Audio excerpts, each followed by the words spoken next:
Ahí estamos. Bueno, decíamos que estos grandes grupos, troncos de, de- de poblamiento, vamos a tener a su vez regionalmente y en distintas localidades diferencias marcadas por las características de la interacción social de estos tres grupos, donde hay mayor cantidad de indígenas, de pueblos originarios con um, técnicas propias de artesanía, establecidos, que, que han sido conquistados por los españoles. Digamos, empieza a haber un intercambio, aunque sea subordinado. Habíamos visto lo de Monfil Batalla, cómo se apropiaban o no, o se hacían intercambios de estas bienes y técnicas culturales y técnicas artesanales, cómo se van o se imponen o se anulan o se adoptan libremente y las posibilidades son muchísimas. O sea, en el noroeste y en los powers van a ver un poquito las características de cada región. La regionalización también es materia de debate, porque nadie puede decir, y vamos a ver una presentación de Pallarols y otras personas que tomaba siempre Pablo Bonaparte, que me parecen muy interesantes, ¿dónde termina una región y empieza otra? Porque no son los límites políticos ni de entre una provincia y otra, ni entre un país y otro, porque la continuidad que puede haber cultural entre la Quebrada, la Puna y el altiplano boliviano es mínima.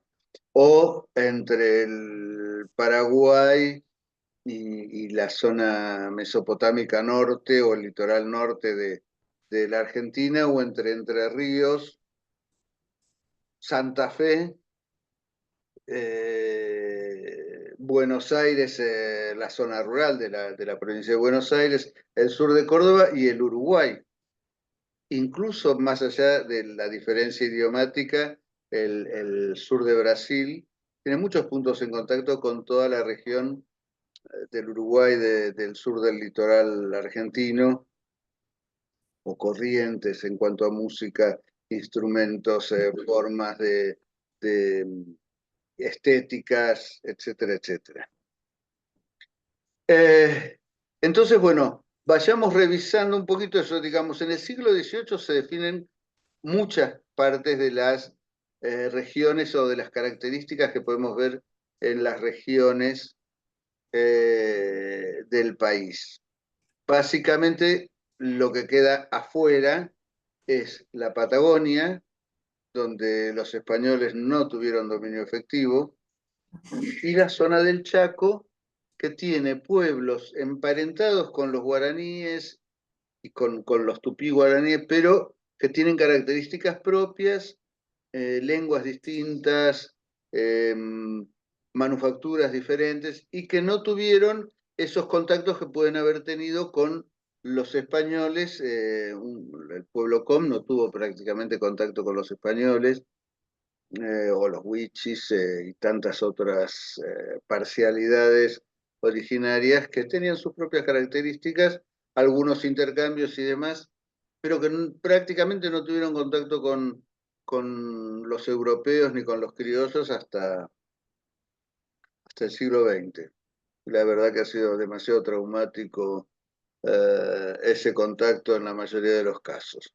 Ahora estaba viendo que ya se juzgó, a pesar de que no había acusados vivos, ni víctimas directas tampoco estaban vivas, pero fue un juicio para la verdad, la masacre de Napalpí de los años 20, y ahora se empieza con otra que no me acuerdo cómo se llama, la región donde sí hay algunos pocos sobrevivientes todavía. Pilagá, la masacre de Pilagá. No, esa fue... sea, puede haber algún sobreviviente, pero es una tercera que yo no conocía. Eh, sí, la de los Pilagá fue en los años 30. Creo que Ah, no, 47. 40, 43. Sí, esa no sé qué pasó exactamente. Hay una intermedia que parece que por lo menos tuvieron el testimonio, no sé si sigue vivo, de algunos de los últimos sobrevivientes, que eran pequeños, muy jóvenes cuando sucedió. Pero bueno, según el grado de interacción, según las características de cada una de las regiones, las características geográficas influyen bastante en la estética, en la conformación de las producciones que van a ser más necesarias, en la disponibilidad de distintos elementos de la naturaleza que nos permitan hacer, qué sé yo, cestería es más frecuente en las zonas subtropicales húmedas o en las zonas donde hay mucha disponibilidad de agua y hay plantas que tienen fibras aptas para ser tejidas y demás, que en el noroeste, donde el frío y demás y la aridez hace que sea más difícil conseguir material de calidad para hacer elementos con vegetales. Y además son muy necesarios los proteicos, los de pelo de animal. Eh, ¿eh? Así como en La Pampa, con el crecimiento, la proliferación del ganado cimarrón, de las vacas que se le escaparon a Pedro de Mendoza cuando las trajo en 1536, se formaban grandísimas manadas, eh, que la imagen que puede tener es la de los bisontes de América del Norte de las películas del oeste. Iban. Eh, que dicho sea de paso, fíjense, se mataron a mansalva los bisontes de América del Norte, de las praderas de América del Norte, para quitarle sustento a los pueblos indígenas que eran absolutamente dependientes de ese recurso. Y quedan apenas animales. Es muy impresionante lo que la civilización ha hecho con toda la naturaleza. Pero volviendo, vamos a encontrarnos que en la región norte del litoral, la influencia, y en Córdoba, sobre todo en la región central de Córdoba y hacia Punilla, la influencia de los jesuitas con los pueblos de las misiones, allá en las actuales misiones en Paraguay, el sur de Brasil, Corrientes, sobre todo en Corrientes para el lado del río Uruguay. El dominio de Corrientes Capital sobre la costa del río Uruguay es bastante reciente, es de fines del siglo XIX. En la frontera del río, un pequeño riacho bastante largo, Aguapey, creo que se llama, si mal no recuerdo, que corre casi todo paralelo al río Uruguay y desemboca en el mismo Uruguay, cerca de Yapeyú, La Cruz, no, más abajo, lo que sería ahora Paso de los Libres. Bueno, eh, en esas zonas de influencia jesuítica vamos a tener una arquitectura, unos tejidos, una imaginería, una factura muy particular, porque los jesuitas, una de las preocupaciones que trajeron era hacer una transculturación con más respeto, no quiere decir que fuera maravilloso, pero sí mucho más respeto por las características propias de los pueblos a los que buscaban integrar a la civilización europea. Mira qué respetuoso que lo estoy diciendo, ¿no? Eh, y de hecho, piensen en las guerras de las misiones y previamente las incursiones de los bandeirantes respecto de la situación en los pueblos donde eran mucho más libres y respetados que cuando los llevaban a las haciendas, a las facendas de Brasil o a las minas, porque también el avance de los portugueses tiene mucho que ver con con el descubrimiento de las minas en Minas Gerais y el centro de la colonia portuguesa se instala en Río de Janeiro en el siglo XVIII y empieza a presionar hacia el sur sobre los territorios en principio de las misiones y después directamente queriendo avanzar sobre la banda oriental del río Uruguay eh, con disputas permanentes con los españoles. Al mismo tiempo, en el sur de la zona litoral, de la zona de los grandes ríos, en Buenos Aires como centro, la influencia portuguesa es mucho más grande a pesar de la distancia por el contacto marítimo en el siglo XVII, casi siempre irregular, vía contrabando y demás. Hubo algún tipo de legalidad en esos intercambios que debían ser excepcionales, pero que se convirtieron en norma cuando estuvieron unidas Castilla y Portugal, cuando Felipe II fue a su vez rey de Portugal.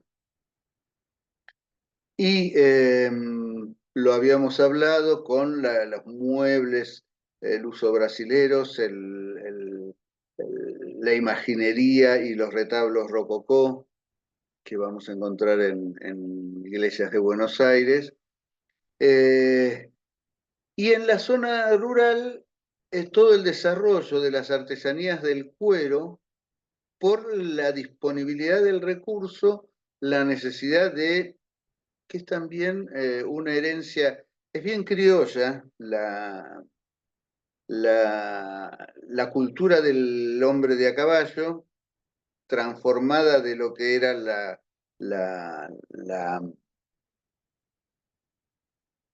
la caballería y todo la montura y toda la relación del hombre de campo con el caballo, venida heredada desde los árabes a Andalucía y después traída a distintos lugares de América del Sur y de México, pero que en La Pampa fue un instrumento absolutamente necesario, que encima también fue apoderado eh, por los pueblos originarios de La Pampa y del norte de la Patagonia, que lo hicieron suyo, y lo hicieron de una manera, de una adopción de esa tecnología, la del caballo, de una manera rapidísima, notable, y que constituyó un motivo de igualdad en los conflictos entre unos y otros muy importante. Y todo lo que tuviera que ver con la indumentaria y el aderezo de los caballos y de los gauchos, eh, se hace con básicamente cuero. El recurso estaba, como decíamos hace un rato, absolutamente disponible, gratis, a tiro de una boleadora, una tecnología a su vez de los pueblos originarios asumida por los criollos. Fíjense cómo se van conformando ciertas singularidades, identidades, según cada región, cada recurso, cada posibilidad y cada necesidad. Porque, digamos, si en otros lugares podían andar a lomo de mula o debían andar a lomo de mula porque los caminos eran escarpados, porque la resistencia del animal debía ser mayor, en La Pampa el caballo reinó supremo y acá prácticamente no existió ganado mular. Eh, y otras también cuestiones son las de la economía, como diría Bill Clinton, es la economía, estúpido. Pero digamos, es la gran organizadora de una sociedad, de la cultura, tiene que ver con la base material, si no, no podríamos existir. Entonces, durante todo el siglo XVII, el centro de la economía de esta gran zona de América del Sur era el Potosí. Y al Potosí tributaban todas las economías de lo que ahora es desde Córdoba y Cuyo hacia el norte, eran lo que se llama economías subsidiarias de la gran explotación del Potosí. El Potosí necesitaba básicamente mulas, además de gente, para explotar hasta la muerte. Matarlos. Las mulas eran fundamentales. Se criaban en las estancias jesuíticas de Córdoba y en algunas de Santa Fe. Se hacían grandes recuas, iban hacia el norte, la invernada la hacían en Salta, por eso pasa a ser un polo tan importante Salta, engorde invernada, y después seguían por la quebrada, o sea, pasaban por Jujuy, la quebrada, hasta el Potosí, en un viaje de meses. Tucumán producía carretas, no quedan muchos testimonios, carretones y elementos de estos para el Potosí. En Santiago del Estero se cultivaba bastante azúcar, no al nivel del nordeste brasilero en esas épocas, pero sí se generaba azúcar y las aguardientes y vinos en Cuyo. En realidad, en cada población, cada fundación eh, española, en las portuguesas también, tenía que haber vino, porque era central para la celebración de la misa. Entonces, mínimo había que tener vino para que todos los días, porque aparte había mucha gente de misa diaria, pudiera hacer la comunión.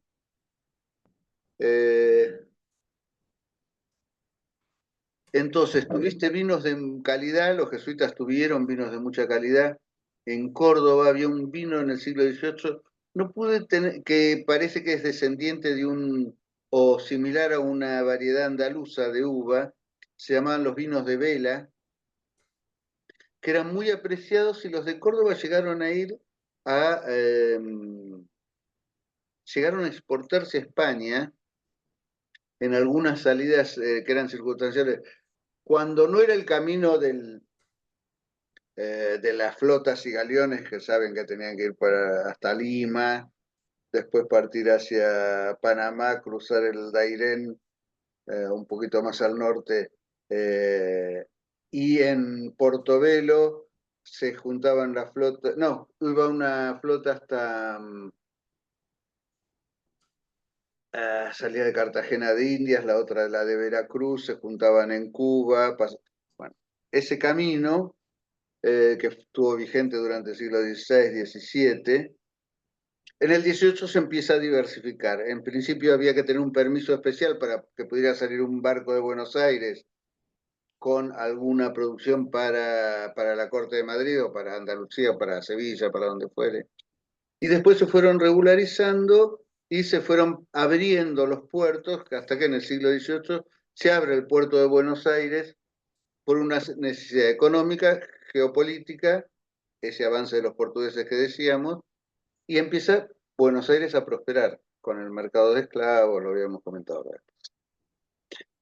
En cambio, el Potosí, que había sido el gran generador de recursos materiales para la corona y para las economías subsidiarias, obviamente también quedaba un saldo importante. Por eso habíamos hablado del barroco en Córdoba, en Salta, es mucho más importante que el de Buenos Aires, porque el barroco es el lenguaje típico del siglo XVII.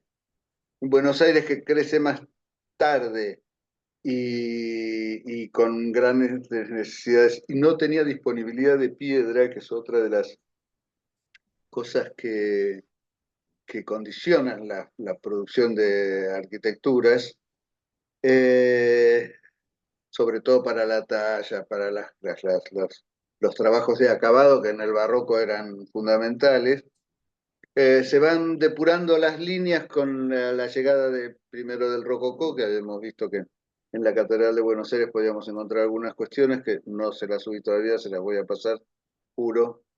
Eh, y las formas exteriores más neoclásicas, más austeras, con líneas rectas, que eran las que se podían armar con bastante facilidad con ladrillo. Y aunque viene es muy difícil de explicar, de un tratado del siglo XV, la iglesia del Pilar, la Catedral de Córdoba, la fachada, la iglesia aunque está deformada, de la Merced y Santa Catalina acá en Buenos Aires, la Merced en la calle Reconquista y Perón, y la Santa Catalina en San Martín y Viamonte. Así como el Cabildo de Buenos Aires, diseñadas en el siglo XVIII por un jesuita, Gian Andrea Bianchi, acá se le llama Blanqui, Juan Andrés, que tenía esa impronta ya más, la arquitectura más sencilla, que de alguna manera está anticipando el neoclasicismo más formal de la Recoba, que separaba las dos plazas, eh, y algunos otros edificios que no sé si llegaron a terminar en Buenos Aires, pero, por ejemplo, sí en el Cabildo de Montevideo, en la Catedral de Montevideo, podemos ver esas líneas neoclásicas ya bastante maduras, con la ventaja para los montevideanos que ellos tienen mucha piedra caliza y las molduras y demás se podían hacer con bastante precisión. Pero bueno, son detalles. Eh, pero lo importante es ir viendo esto, cómo esas características económicas, sociales, de conformación de grupos étnicos distintos, los originarios, los criollos, los blancos españoles, y las mezclas que podía haber, porque digamos, entre un criollo puro, blanquito de padre y madre, de linaje impoluto, la diferencia que había, sobre todo en el siglo XVIII, es que siempre se prefirió a los peninsulares porque se los consideraba más afines a la propia corona por haberse criado allá.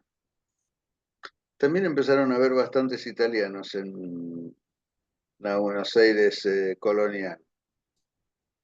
Belgrano mismo, el padre, el contacto de los reyes de los Borbones de España con los Borbones de Nápoles y las dos Sicilias hacía que tuvieran muchos funcionarios coloniales bien formados de origen italiano. Castelli, también héroe de la Revolución, el cura Alberti, de la primera junta. Había mucha, porque aparte, Carlos III, cuando quiere reforzar las fronteras de todo el imperio, uno de los lugares que tenía que reforzar, porque corría el peligro por otras cuestiones también internas, trae muchos italianos al sur. El poeta Rafael Alberti es descendiente de un colono italiano que pobló alguna de estas fundaciones que se hicieron durante el reinado de Carlos III. Carmen de Patagones es una fundación de Carlos III. Montevideo misma, Concepción del Uruguay es otra fundación. No había prácticamente población urbana en lo que ahora es Entre Ríos. Los pueblos de las misiones, cuando una vez expulsados los jesuitas, quedaron bajo el mando, bueno, ustedes saben, el padre de San Martín fue teniente gobernador. Y Cuyo, con la creación del Virreinato de la Plata, se le da administrativamente pasa de depender directamente de la Capitanía de Chile a la del Virreinato del Río de la Plata. Entonces es una incorporación muy reciente a lo que sería la Argentina. Y las relaciones y los intercambios entre Santiago de Chile y Mendoza eran muy frecuentes, a pesar de estar separados por la cordillera. Todas esas características culturales, o económicas, políticas, étnicas, como decíamos, van conformando esas singularidades regionales que las vemos después reflejadas en determinadas estéticas, determinados productos, que son las artesanías, que vamos a ir estudiando. Así que miren cómo tienen para abordar desde distintos aspectos, de distintos ángulos, históricos, geográficos, económicos, culturales, etcétera, etcétera, etcétera, eh, cómo encontrar esas clasificaciones de las que hablábamos al principio de las artesanías. Y para complicarlas un poquito más, vamos a ver un trabajo que les decía al principio, que lo tengo por acá. A ver, esperen. Primero vamos a ver, salvo que ahí está. Eh, eh,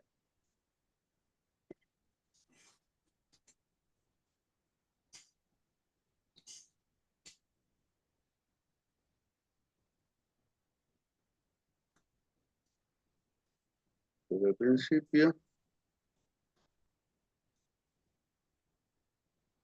Así que bueno, como les decía, vamos a complicarnos un poquito más.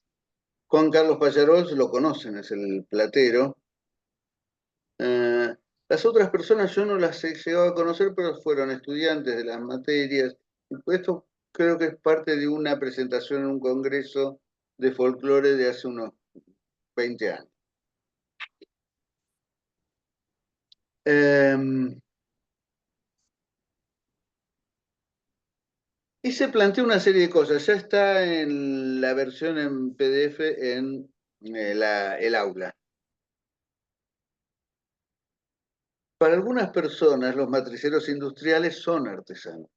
Otros dicen que no, son parte de la industria. Hacen las matrices para que se reproduzcan industrialmente, pero no sé si alguna vez vieron hacer alguna matriz en un torno.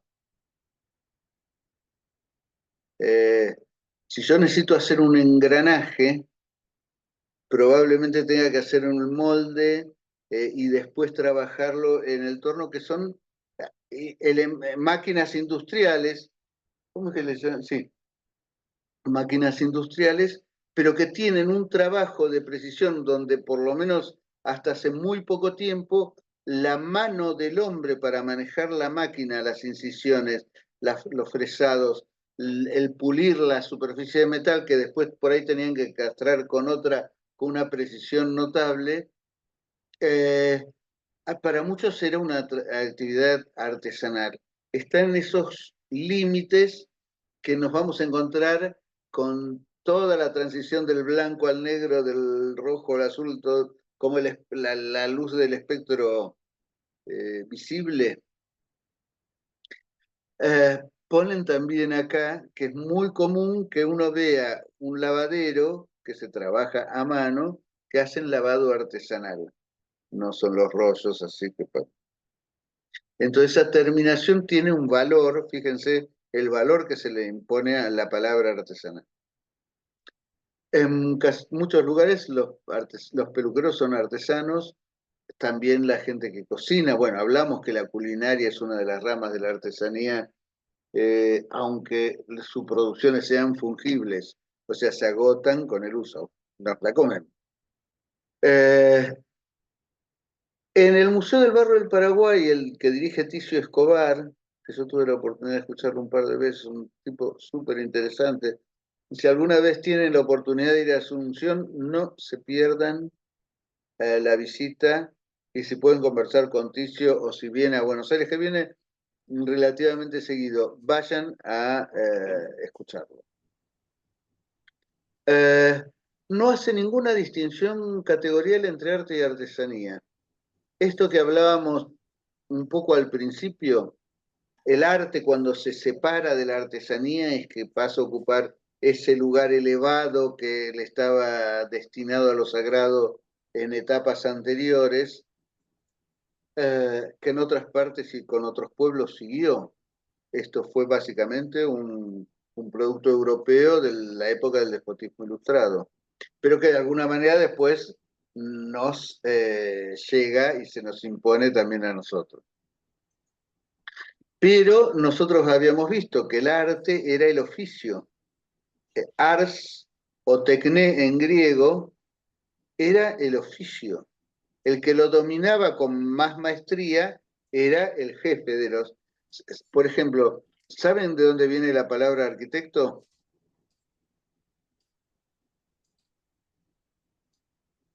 Silencio en la noche. Eh, arquitecto es, No, la verdad que no.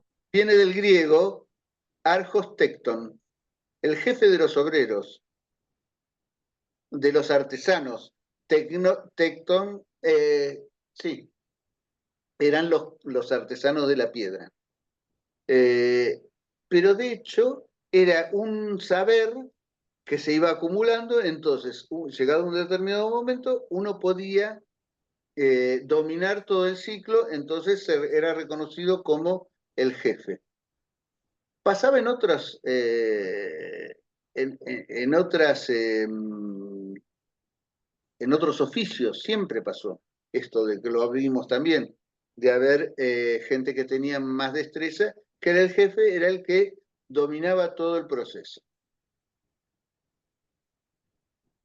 Cuentan también que el sombrero de Panamá, que en realidad no es de Panamá, es de Ecuador. ¿Saben por qué se llaman de Panamá?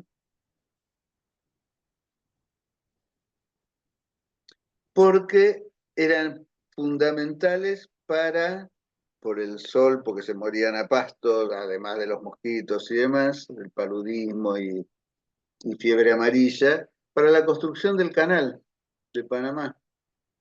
Se empezaron a exportar sombreros de paja, había una artesanía muy refinada en Ecuador, pero para poder sostener la demanda hubo que empezar a hacer una estructura fordista, prácticamente antes de Ford, de cómo los talleres iban y los artesanos iban haciendo cada uno una parte para poder optimizar el tiempo y poder satisfacer una demanda creciente para la gente que estaba ahí picando la montaña del Istmo de Panamá para poder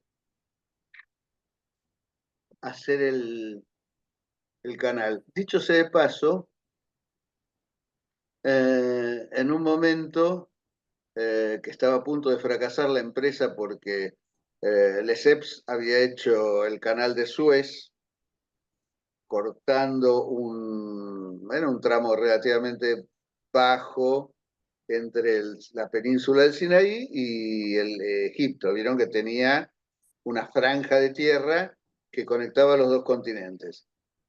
Corta el estrecho y prácticamente el nivel de los dos océanos, desde el mar Mediterráneo del Mar Rojo, es el mismo. Entonces, casi no hubo ningún inconveniente. Ahora, si vos querías cortar el Istmo de Panamá, por ahí tenías paredes de 1200 metros, porque tenías que cortar montañas.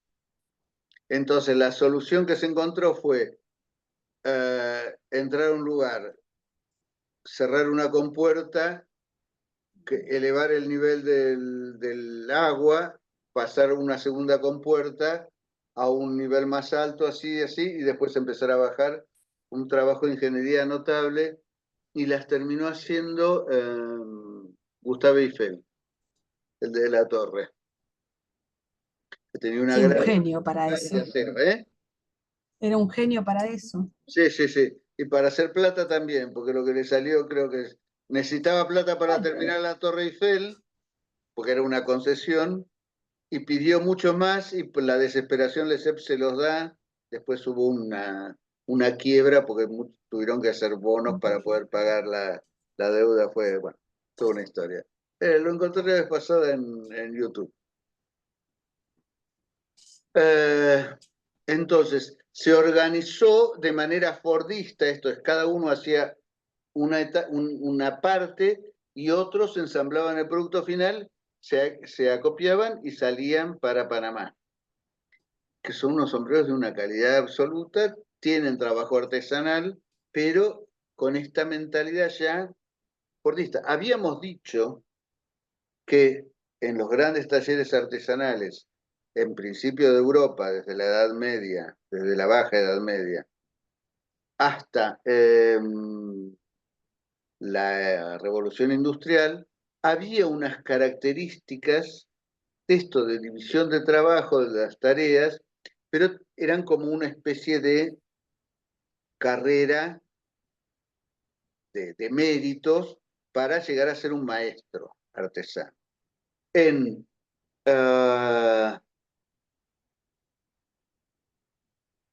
el Fordismo, cada uno hace algo, pero siempre hace ese algo, no para de hacer lo mismo a lo largo de todo. Pueden ser, en una época, era todo la carrera laboral, todo lo que aguantara en la fábrica de Ford, por eso se llama Fordismo, cuando empieza a hacer autos económicos, lo consigue haciendo esto, la línea de montaje y que cada uno apretar un tornillo o colocar una rueda. Vieron Tiempos Modernos, me imagino, la película de Chaplin. Esta alienación absoluta es básicamente momento de la industria, pero también se podía dar en algunos talleres artesanales. Pero bueno, otra gran discusión.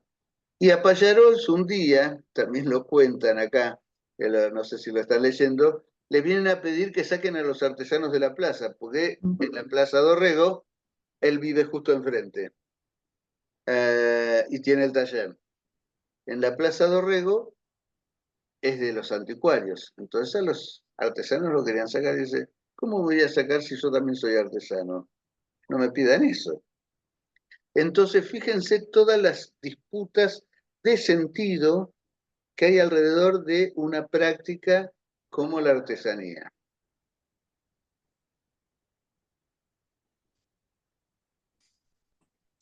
Entonces esto que decíamos, prácticas sociales, de oficio, tecnológicas, de materiales, etcétera, etcétera, etcétera, que a su vez están influidas por la política o la falta de política para el sector. Si nosotros le damos un valor cultural, patrimonial, a la producción artesanal, tenemos que ver qué rol tiene que cumplir un Estado frente a eso. ¿Qué rol social tiene y qué rol le exigimos al Estado que tenga respecto de estas prácticas? Si para la sociedad son valiosas, tiene que haber una posibilidad de fomentarlas y demás. Pero vuelta a una cosa que hablábamos la vez pasada.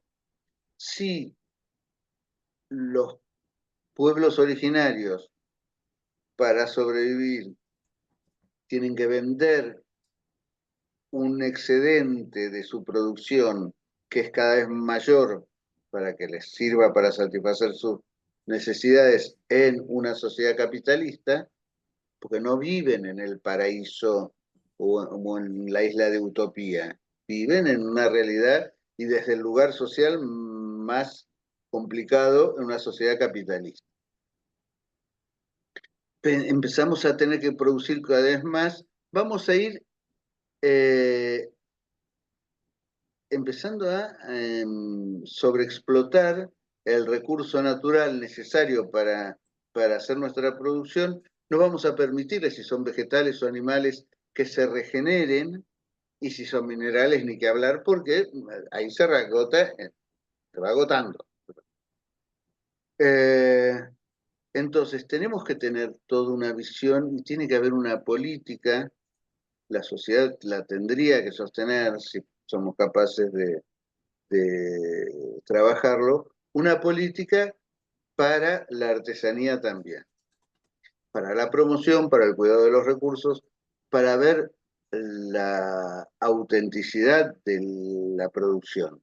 Si hablamos de artesanías tradicionales, tienen que estar fijadas en una tradición.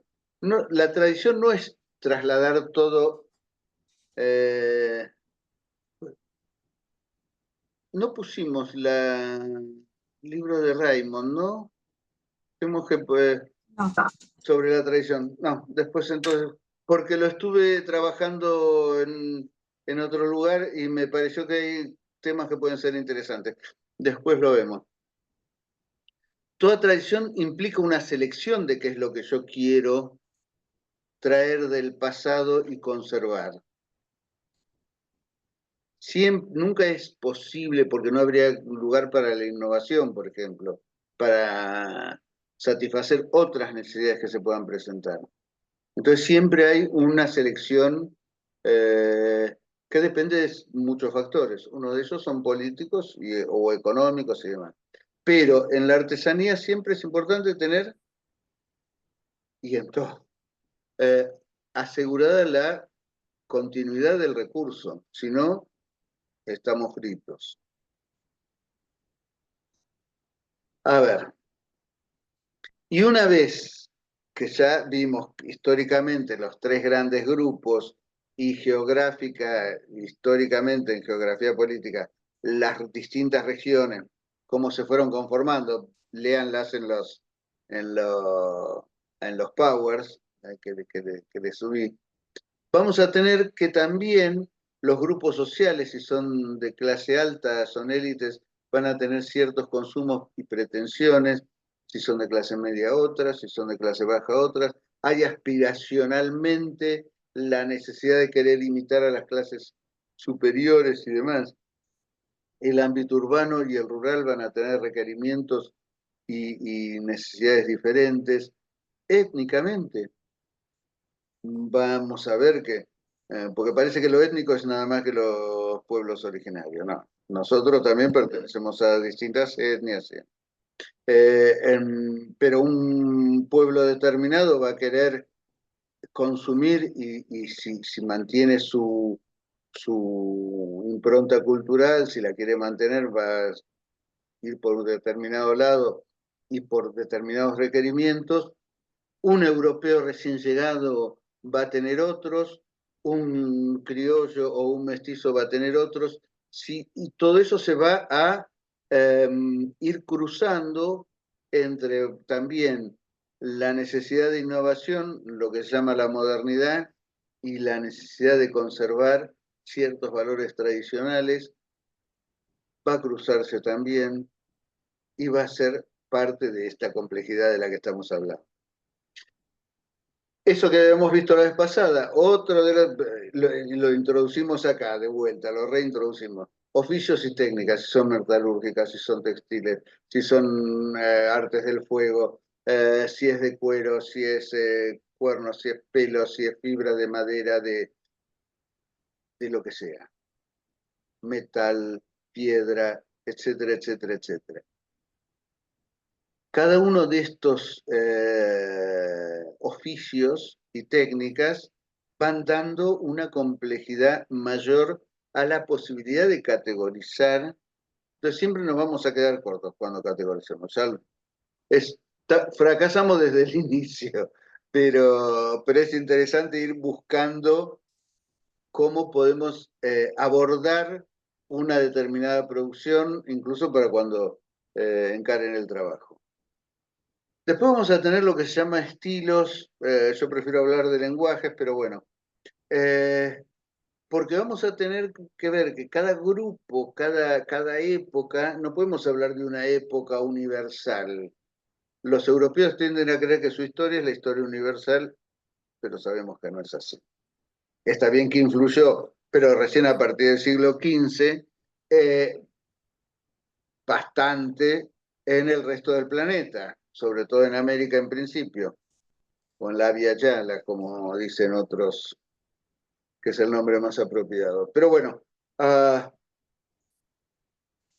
esa temporalidad va a tener distintos lenguajes según las épocas y las regiones, porque eso no nos olvidemos.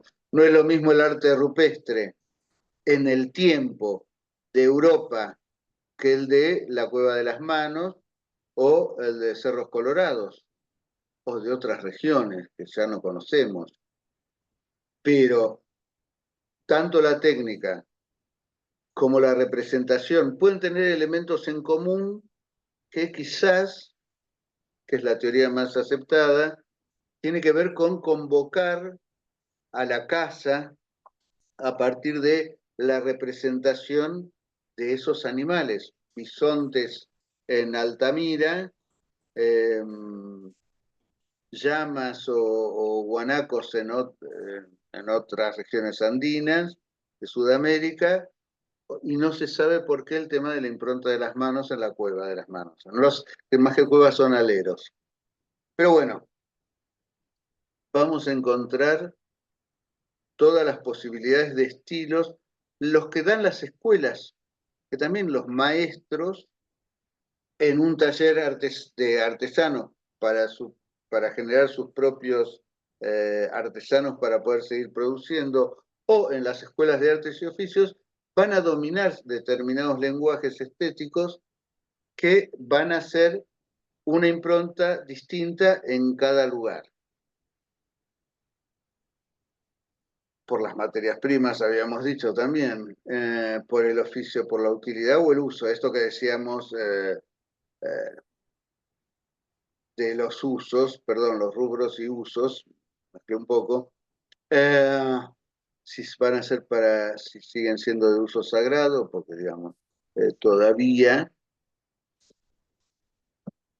muchas creencias, muchas religiones conservan y hay que producir nuevos íconos ortodoxos, santos, que las últimas producciones son bastante industriales. Uno va a una santería y son bastante malas la producción de las piezas de un santo católico o un santo de candomblé. Todos los que tengan una figuración para lo sagrado va a necesitar una producción también manual para hacerlo. Bueno, si son para armas, si son para decoración, si son para entretenimiento. En su época fabricar los dados en marfil o las cartas, imagínense lo que era producir un mazo de cartas en el siglo XVIII. La calidad del papel, la impresión, si era un grabado, el revés de la carta, etcétera, etcétera, etcétera. Si eran mazos españoles, mazos de póker, etcétera, etcétera.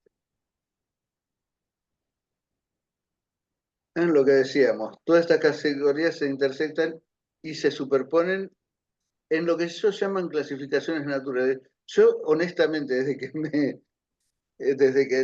empecé a trabajar con Pablo, siempre cuestioné, porque me suena raro, más que naturales, digamos, son las categorías tradicionales. Porque, digamos, acá no hay nada natural más que el producto, la materia prima, todo lo demás es cultura. Y en cuanto el hombre agarra un pedazo de barro y lo empieza a amasar, ya es cultura. Eh, pero bueno, en esas clasificaciones que habíamos visto sin agotar la vez pasada, si estamos hablando de orfebrería, si estamos hablando de artes del fuego, en arte del fuego si es cerámica, si es vidrio, la fundición, para fundir un metal también hace falta fuego. Es muy rara, esas son las clasificaciones que se fueron decantando por oficios, por saberes, porque en general en algunas piezas domina un ebanista, trabaja básicamente con la madera o un tallador de una imagen religiosa. Pero para hacer una silla también necesitas una tela. Es tuya, la compras, es un intercambio, pero la pieza final tiene muchos otros elementos que el principal, que es el que daría el lugar donde se inserta una taxonomía determinada. Estamos hablando de ebanistería, es madera básicamente, pero hay otros elementos. En un taraseado se incrustan para producir decoraciones distintos tipos de maderas, pero también puede haber nácar, también puede haber hueso, también puede haber marfil, también puede haber metales. Los elementos de soguería, de cuero, el trenzado y todo eso son más monomateriales, pero no siempre hace falta alguna cosa distinta.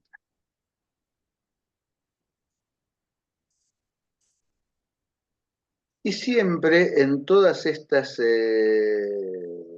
categorizaciones va a haber un elemento social, cultural o económico, que en general siempre están imbricados, que haga prevalecer una determinada taxonomía, una determinada clasificación sobre otras.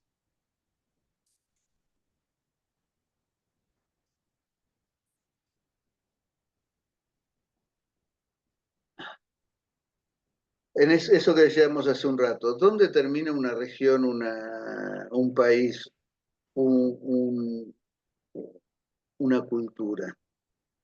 Siempre hay bordes permeables, por suerte, pues si no sería la guerra permanente, donde vamos a encontrar diferencias y continuidades de distinto orden en cada lugar al que vayamos.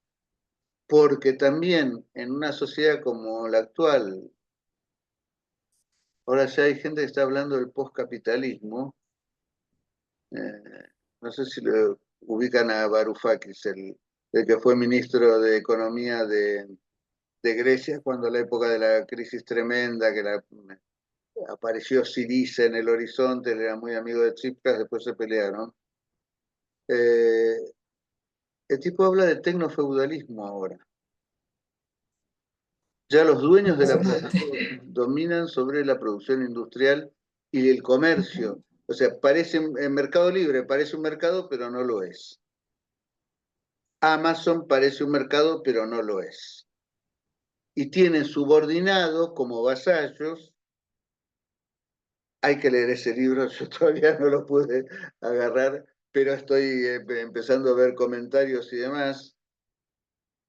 Cómo existe esta cuestión. Así que en este momento histórico, esas singularidades regionales, locales, nacionales, están muy, muy, muy complicadas.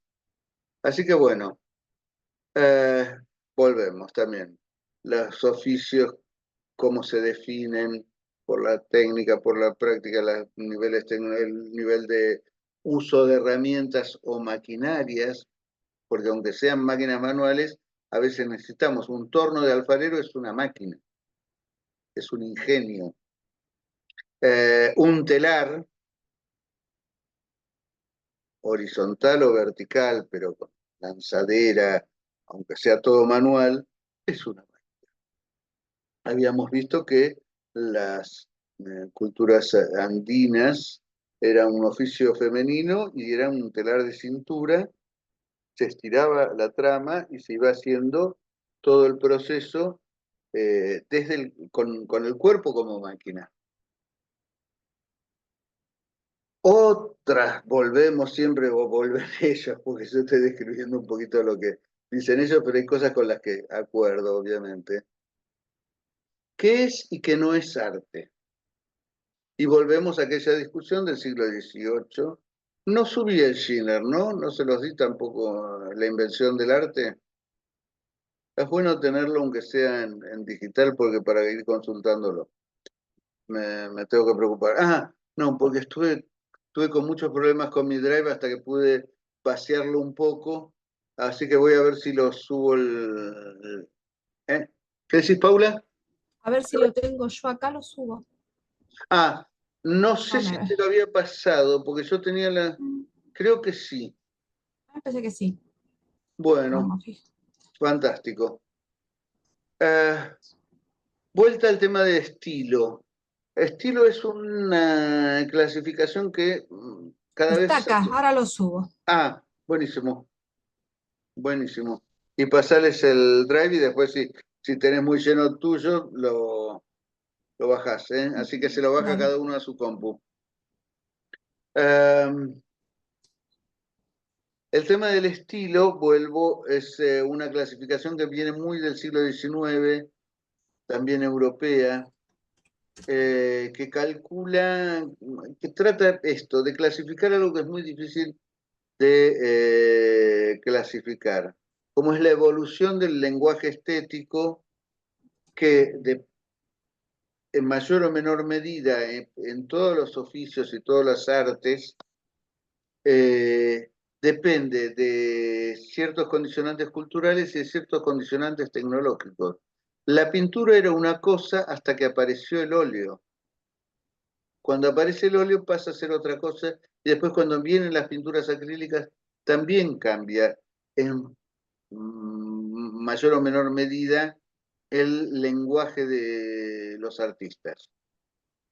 En arquitectura ni que hablar. Cuando se domina cierta técnica, como por ejemplo la del hierro o la del vidrio a escala industrial, en el siglo XIX empieza a haber otra arquitectura que desemboca en el siglo XX en la arquitectura de acero y vidrio que vamos a ver en rascacielos y demás, en todo un lenguaje del siglo XX, que tiene una estética, que hay una razón y demás, y una inspiración artística, para decirlo tomado con muchas pinzas, pero que a su vez está condicionada por ciertos valores y anhelos de una determinada época y las posibilidades materiales de concretarlas. La catedral gótica aparece cuando el neoplatonismo yo siempre lo sintetizo en una cosa. Había un abad del Saint-Denis al norte de París, que era la abadía de los reyes como la abadía real, era donde se enterraban a los reyes de los francos desde hacía mucho tiempo. Y duraron los cuerpos ahí hasta que vino la Revolución Francesa y arrasó con casi todas las tumbas. Pero bueno, otra historia. Y el abad Suger dice, Dios es luz. Entonces la luz tiene que entrar a la iglesia. Y le dijo a sus macho, abrime las ventanas porque estas ventanas románicas son muy chiquitas y Dios no entra a la casa de Dios, no puede entrar. Es una cuestión de una formulación neoplatónica, en realidad obviamente es mucho más complejo que esto, y va evolucionando desde un siglo antes, porque las últimas iglesias románicas, que estaban básicamente donde se hacen los grandes adelantos en Normandía, o sea, al norte de Francia, y en Inglaterra, porque los reyes de Inglaterra en fines de la Edad Media eran de origen normando, eran duques de Normandía en muchos casos también, eh, empiezan a dominar mejor el arte de la cantería, empiezan a aparecer otros elementos que van abriendo esas ventanas románicas que al principio eran muy estrechas, era un lugar de recogimiento, entonces era como también necesaria según la liturgia de unos siglos antes esa oscuridad o esa adaptación a las posibilidades técnicas, y después cuando empieza a buscarse por esa visión, por ese ideal de esa época, la entrada de luz a las iglesias, termina produciéndose el gótico. Pero no es que a partir de hoy somos todos góticos. Hay una evolución, hay una incorporación de ciertas técnicas que permiten en algún momento identificar un lenguaje distinto al precedente. Lo mismo pasa con el paso del gótico al renacimiento, estamos hablando de la cultura europea, pero también en otras culturas hay distintos lenguajes según cada época de esa cultura. Otras son más estables, una vez que adquieren un ideal estético, lo conservan prácticamente sin modificaciones. ¿Qué sé yo? Podemos pensar en la arquitectura china o la tradicional japonesa, que tiene muy poca diferencia a lo largo de los 3, 4 siglos. Así que bueno, entre todos esos, y esto pasa también con las piezas de alfarería, con los tejidos, con la orfebrería, con la pintura, con tantas cosas.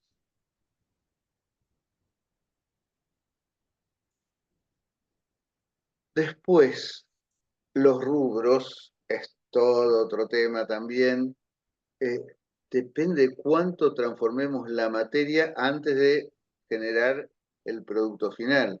Si tenemos que cocinarla, si tenemos que teñirla, si tenemos que hilarla, si tenemos que cortarlas en tiritas, si tenemos que hacer lo que tengamos que hacer con cada materia prima en crudo o en estado natural, y el proceso que requiere, que esto vamos a ver la diferencia, tratar de encontrar una diferencia entre manualidad y artesanía, que es un término que hasta ahora no habíamos usado, el de manualidad. Bueno, los usos también, esto, si es sagrado, si es ritual, si es lo que veníamos viendo desde hace un rato. No vamos a abundar ahí. Y vuelta a esto sí, que me parece que es bueno insistir y que ellos lo toman, dan otra vuelta. Toda definición, toda categorización, toda taxonomía depende de un grupo social y de un momento histórico de una determinada cultura. ¿Y para qué necesito hacer esa taxonomía? Si yo es para pagarle al que trabaja, hace un trabajo más complejo, el artesano que haga más piruletes y más trabajo, que transforme más la materia para llegar al producto final, va a tener que ganar más que el que hace menos. El que utiliza un solo material y lo transforma de una sola determinada manera, hace dos pasos, y después casi prácticamente con eso tiene el producto final, es otro. ¿eh? Vamos viendo según qué necesidad, según qué visión, según qué cosa, cuál es la taxonomía más adecuada. Siempre vamos a tener, nunca vamos a tener una visión total objetiva de la situación. Bueno, hace tiempo, no tanto, pero hace tiempo, estas definiciones también tienen en muchos casos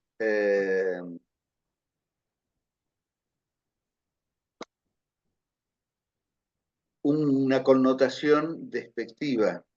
Empezar a hablar de los manualeros, manualistas suena un poco mejor, es aquellos que, por ejemplo, hacen origami.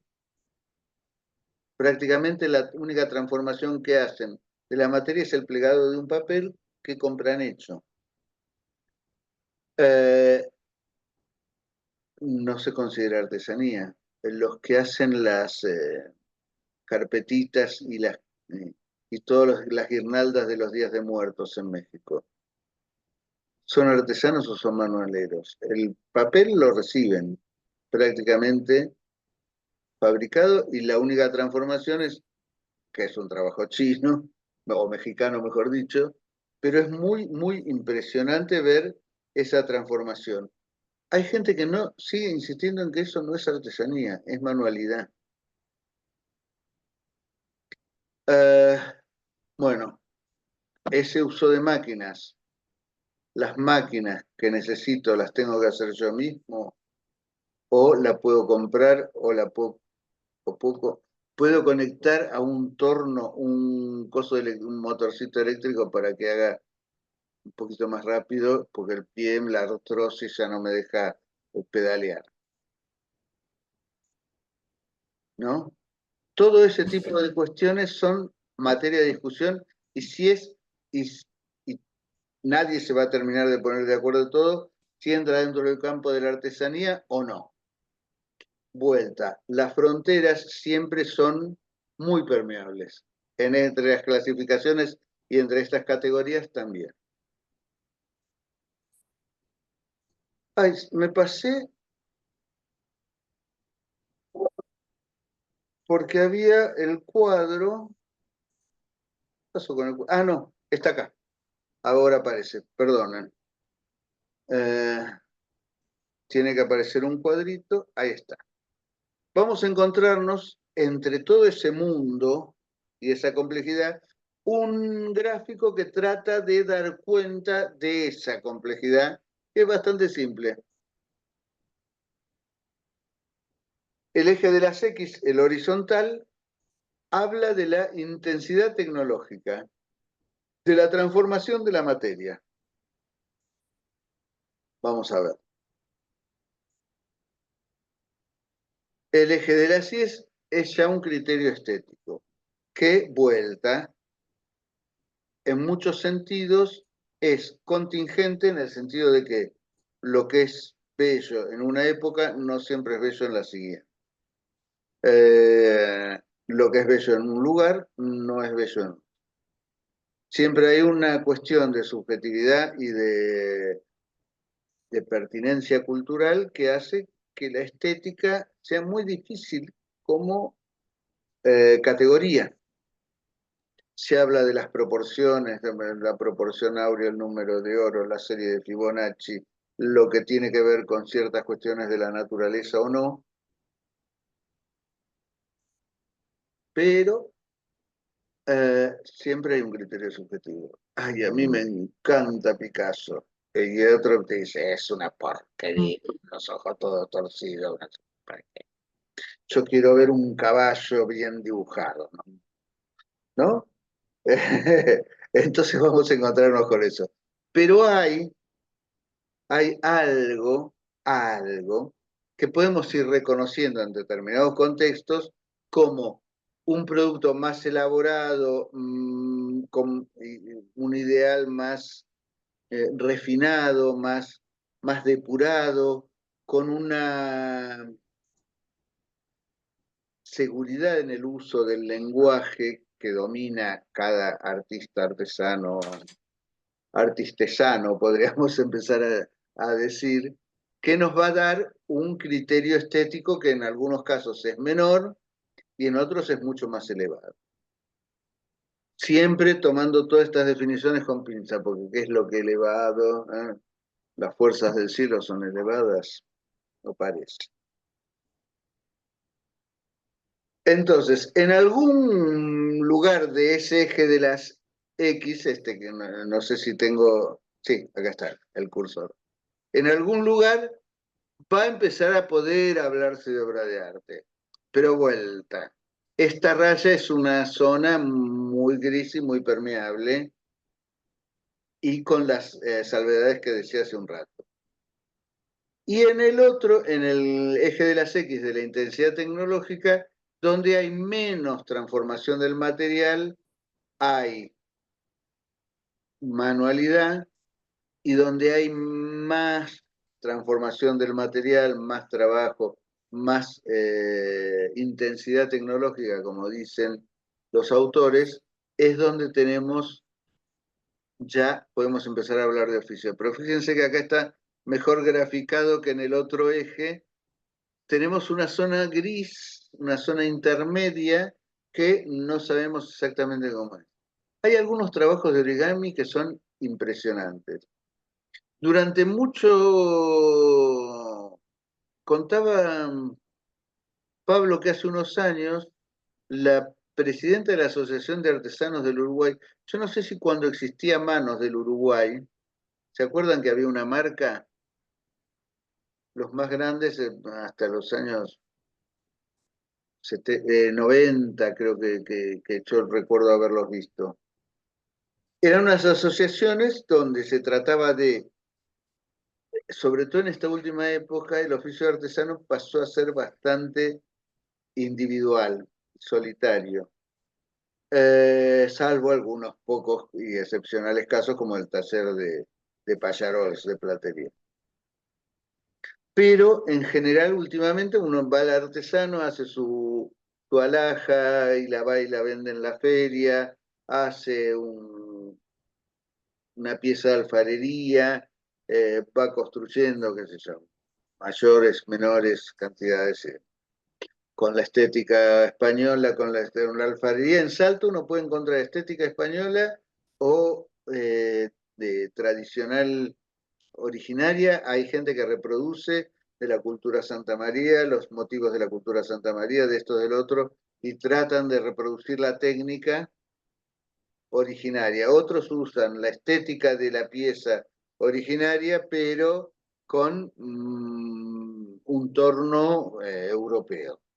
Digamos, los cruces, como decimos, son infinitos. Pero bueno, el crochet, mucha gente no lo considera artesanía y otros sí. Porque en general, alguna tejedora al crochet es el ganchillo, es la lana o el hilo que utiliza para hacer macramé, para hacer lo que fuere. Pero ella en general no transforma mucho el material, ella o él, porque también hay tejedores. No transforma el material, lo compra hecho, sería muy raro, yo no he conocido casos.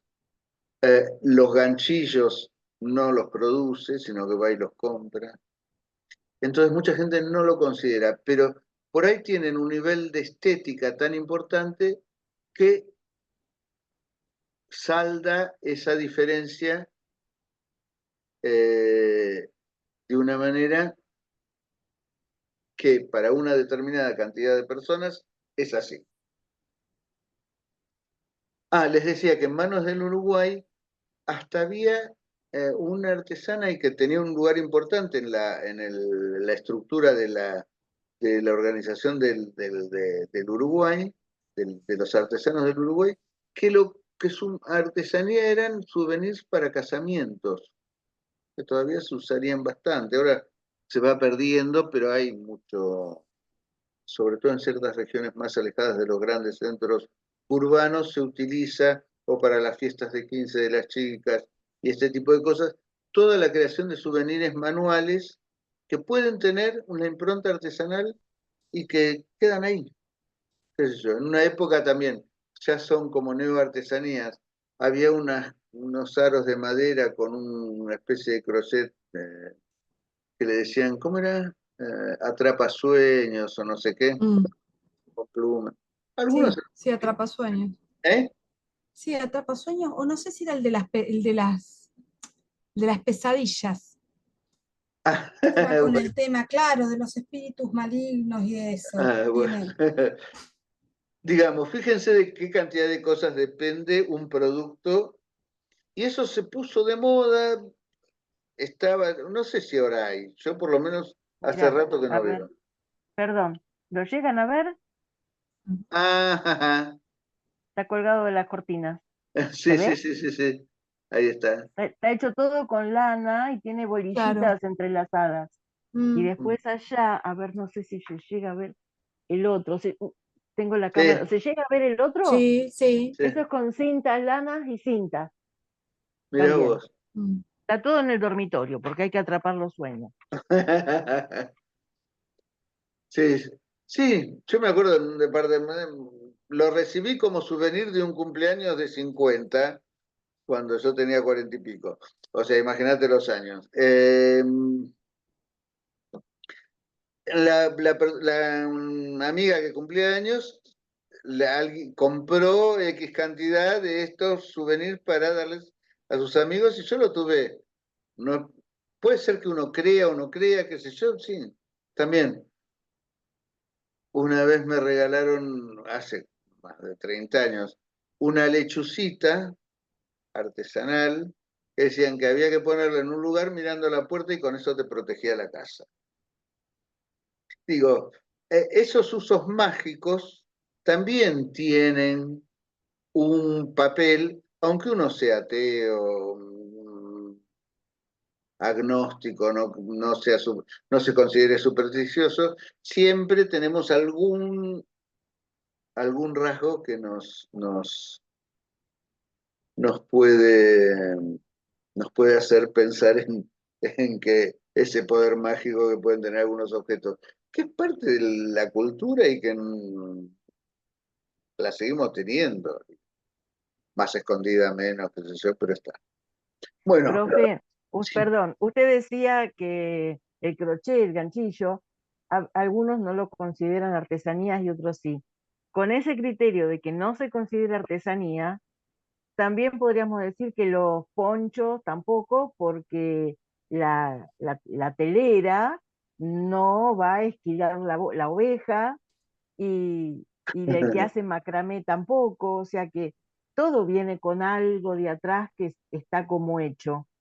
Y A una de las ver, cosas, no, perdón, una de sí, las cosas interesantes que vi ayer es cómo se está como mezclando en todo lo que dicen artesanías con el reciclado de materiales. sí, sí. Hay un matrimonio que hace cestería, pero hace cestería con papel, o sea, papel de diario, papel de revista, todo papel que lo van enrollando todo, y para los canastos abajo lo enrollan sobre un alambre, y uno lo ve de lejos y es la cestería que uno puede encontrar en Santiago del Estero, por ejemplo. Y está todo hecho de papel porque la técnica que utilizan es la de la cestería. Entonces ahí hay una cosa de un reciclado, de aprovechar ese papel que se pierde, y una técnica artesanal de cestería, y el producto terminado es un objeto de uso. Sí, sí, sí, sí. Entonces hay como muchas cosas, me gustó mucho eso. Qué bueno. ¿Sacaste fotos? Ay, perdón, se me fue todo. Ah, Sí, saqué, no sé ahora cómo salir de pantalla completa, perdón. Sí, saqué algunas, las que pude. Tengo los Facebook de algunos de ellos, eh, bueno, para ver. Había bueno, mucha gente. Yo fui ayer, y mucha gente, es como que todo el mundo encima de otro, estaba como difícil. Pero tengo algunas grabaciones de un muchacho que se llama Osvaldo, que él hace arte chatarra. Con todo lo que es chatarra, fierro viejo, realmente hace arte. sí, sí, sí. Lo pueden buscar en Facebook, es Arte Chatarra Osvaldo. Y él Ah. dice, esto no es artesanía, esto es arte. Y lo que usted decía recién, como que es una fina línea entre una cosa y la otra. Después había un cuchillero de Tandil, también muy interesante, porque él hace lo que son los mangos, ¿cómo se llama cómo se llama La cuando uno agarra el empuñadura. cuchillo? La empuñadura, que ellos usan otra palabra. Y con madera, que me nombró un montón de maderas que las tengo anotadas porque no me acuerdo, y cómo las van trabajando, que parecen pintadas o parecen barnizadas, y es el lustrado que le dan con el pulido. Y me dice, es una técnica tradicional. Dice, yo hago cuchillos tradicionales. Había, ya le digo, mucho para ver, como 150 artesanos, algunos eran, otros no, pero muy interesante verlo. Tendría que haber ido un día, no sé, el viernes, que no pude, o el Claro. jueves, porque ayer fue realmente casi No, sí, imposible sí, sí, los fines de acercarse a semana todo. es complicado. Ah, y a mí también se Pero me complicó. Ya hubiera ido como muy a última hora de la tarde y la verdad que claro, Pero pero digo una lindo, cosa, lindo para ver. Perdón, ¿cómo sí, salgo de esta pantalla para ver ahora el otro? No tengo ah, idea. ¿Ustedes saben? No sé qué toqué ¿dónde antes. estás? En, Me veo yo sola. yo te veo a vos. Ah, A ver si espera, toco acá. yo te veo a vos Fíjate si chiquita, tenés tenés... la de, vos tenés una sola arriba y Sí, hay una que es como una cara ah, del cubo mágico, toca esa, sí, creo que donde va a estar dice, toda. pero donde dice vista, estándar, no. Sí, Ay, de perdón. ahí tenés que fijarte de vista. A ver, Ocultar vista propia, no. Perdón, que les hago perder tiempo. Cambiar a pantalla completa, no. no. Bueno, ya voy a salir, Bueno, ya voy a salir. Intercambiar video y pantalla compartida, probá a ver si te vos lo fíjate puede. arriba de donde estás vos, Sí, Mm. si no hay una barra negra con una rayita, un rectangulito, dos rectangulitos superpuestos y una grisita. no. Bueno, ya la voy a encontrar. Ustedes me ven y ustedes se ven. Yo no Sí, veo, claro, no veo otra pantalla. A ver, si sale. Bueno, ya va a aparecer. La Claro, tecnología. No, todo lo que toco me aparezco, no sé qué toqué, perdonen. Bueno, Igual quería te hacer una, vemos. Bueno, acá encontré, a ver, acá, bueno, por acá están ustedes ahora, por lo menos. bueno, Si Ana empieza aquí, puede entrar es un instante nada más y Ahí va a está, volver. ahí está. No sé si estoy yo, pero no importa, los veo. bueno, decía, quería hacer esa acotación. Probablemente también, y cada vez vamos a encontrar más, me parece, que vamos a, ante la falta y para evitar la pérdida del recurso tradicional, sigamos utilizando la técnica antigua, pero encontremos otros materiales. Y esto del reciclaje, me parece, ya estaríamos, según alguna de estas clasificaciones, hablando de neoartesanías, o lo que para mí también se llama, eh, que no es la marea más correcta, artesanías urbanas. Podemos hablar de artesanías contemporáneas o no tradicionales, o neoartesanías es uno de los términos que se está utilizando.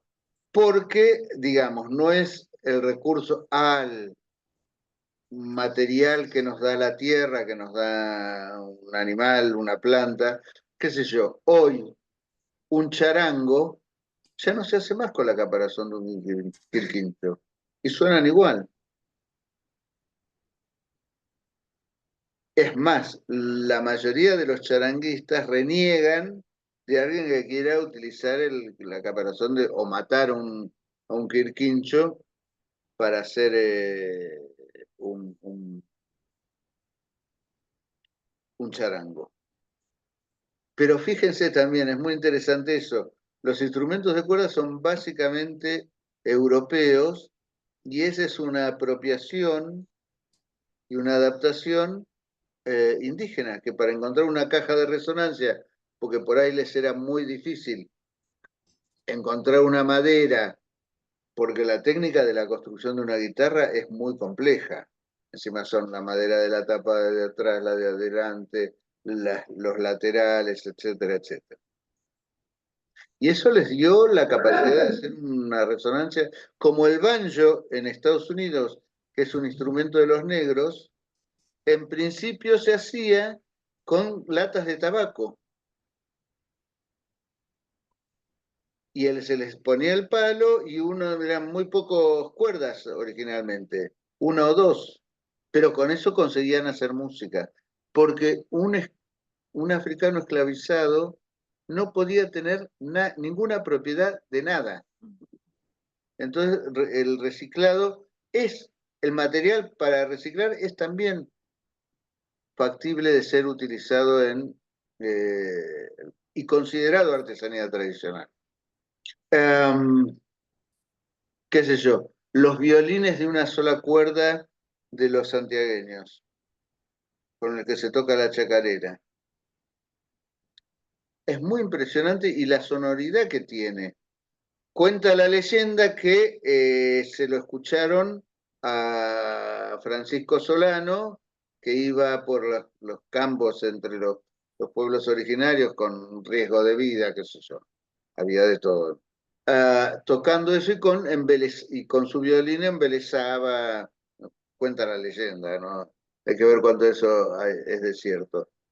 Pero pasó a ser apropiado y construido con elementos de rezago, con maderas, y después se transformó en una técnica bastante refinada y sigue usándose y tiene una sonoridad muy particular.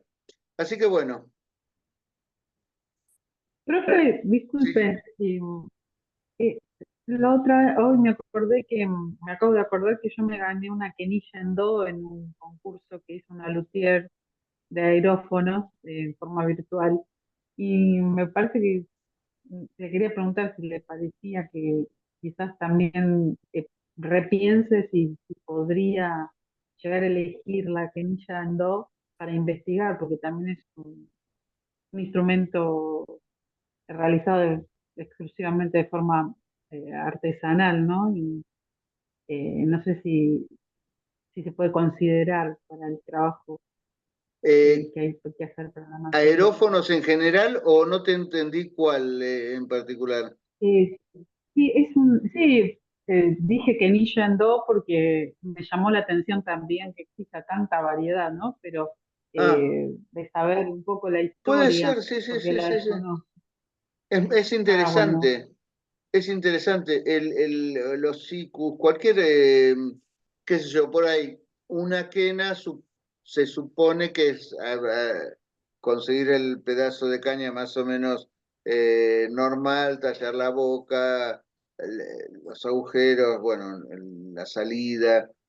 Eh, pero tiene su grado de bueno, complejidad, que yo. El sí, largo de cada uno de los tubos de un siccus es fundamental para producir una determinada sonoridad. Después está la ejecución, pero digo, el instrumento tiene que ser. Puede ser, sí, sí, sí, sí. bárbaro. Sí, la verdad que es bastante complejo. Bueno, hay una variedad amplísima, ¿no? Impresionante. Este se suena muy agudo, esta quenilla, pero después otro Claro. colega tiene unos sikus, por decir, que son unos caños, no sé, más de 1 metro. Impresionante, Sí, de un sí, extremo sí. al otro. Hay Buenísimo. cantidad de posibilidades, la expresividad de cada uno de esos, tanto de la música que sacan, porque ahí en los instrumentos musicales es doble como la estética de cada una de las piezas y la funcionalidad, porque digo, si no sale la nota precisa yo empiezo a tocar y suena otra cosa, no la melodía o el ritmo que necesito. Es toda una técnica. Sí, sí, por eso. Es toda No una- es solo la técnica de la producción que es importante, sino también de la ejecución. Pero bueno, son dos cosas Totalmente. distintas. Sí, claro. No. Bueno, y todo esto recorrido para concluir más o menos en que esto que decíamos, las técnicas son parciales, perdón, las clasificaciones son parciales, es muy difícil de hacer una definición, es muy complejo porque son demasiados los factores que vimos, eh, y ellos proponen tratar de elaborar desde el campo académico una clasificación científica siguiendo ciertos criterios estrictos que permitan ir incorporando posturas y saberes. Igual, si alguien se pone a hacerlo, yo ya estoy al final de la carrera, de mi carrera docente y académica, es más difícil que ninguna otra cosa, porque vuelvo a esto, es la de las clasificaciones con zonas grises por todos lados. Siempre va a ser agua en algún lugar. No sé si se podrá, probablemente sí, yo no lo sé, vuelvo a esto. Pero por ahí para algunos es un desafío interesante armar un equipo y acometer esto. Porque vuelvo, ni los materiales son un solo material por cada pieza, ni las técnicas, si bien son estables y son más o menos, por eso son tradicionales, se van transmitiendo 3, 4, 5 generaciones mínimo, y una vez que se estabilizan, o sea, dicho de otra manera, se establecen, porque establecen es estabilizar, eh, podemos hablar de artesanía tradicional. Pero siempre hay alguna pequeña variación, siempre va a haber alguna necesaria innovación. Se me puede agotar un producto o una herramienta, va a ser muy difícil de conseguir para poder trabajar de determinada manera ese material y lo tengo que reemplazar por otro. Va a pasar. Pero hay algo, y vuelvo, tengo que encontrar el libro este de Raymond, es un inglés muy interesante, de algo que permanece. Hay siempre una dialéctrica entre la estabilidad y el cambio, que cuando hablamos de tradición se supone que la estabilidad tiene que ser mayor que el cambio, porque si no se desfigura o se pasa a ser otra cosa, aquello que era tradicional, pero tampoco podemos permanecer hilando el lino como hacían los egipcios hace 6.000 años. Seguramente va a haber que modificar algunas cuestiones. Pero bueno, entre esos idas y venidas están nuestras disquisiciones. A ver si... No, no. ¿Cómo hago para dejar de compartir? Vas a compartir, picás y Top va a haber share, una allá lo pestaña. encontré. Ahí Ahí está. está. Bueno, seguimos grabando un ratito más. ¿Algún comentario? Sí, le podríamos subir ya las consignas para que ellos empiecen, si ya tienen seleccionado qué van a hacer para el trabajo, por ahí empiecen a organizarlo, ¿no?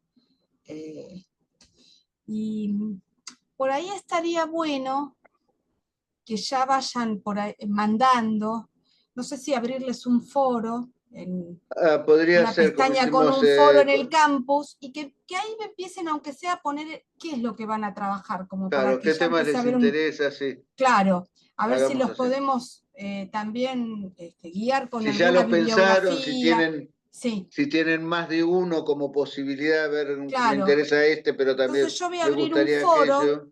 voy a abrir un foro que diga presentación, después le subimos la consigna y por ahí dentro de ese foro pueden empezar a poner cosas como para ir, además para que lo vean entre compañeros, ¿no? Cada uno vea, se puedan retroalimentar y por ahí uno lo que necesita el otro lo tiene y nosotros también por ahí le podemos buscar o compartir algún texto Sí, o sí. alguna bibliografía, dependiendo de lo que...